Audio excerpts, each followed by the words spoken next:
patient over 30 cuts, twice cuts, each cut is full thickness scar. Topography too of this patient, you can see the cornea. Normal cornea is dome shaped, so flat and broken with full scar here. Lens also is cloudy.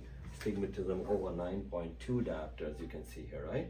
And unmeasurable in any other way. Keratometry is down to 25 in this patient. So imagine keratometry is in the 20s, stigmatism is close to 10 diopters, full thickness scar, broken abnormal shape of the cornea with a cataract inside through 32 cuts. So let's fight. Thank you, doctor. I'm sure she's in good hands. Bye to everybody. Marvelous difference, you know. You can see anything. I can see now the sharp edges of the white line, quite sharp. I never saw that. This sharpness, I think, for the past, I don't know how many years. Love this experience. Light already? Yeah, I can. Back to Bahrain. Thank you. I'm confident that things can be done for me. This is today, day 1. Wow. Wow. That's what I wanted to say, yeah. Wow.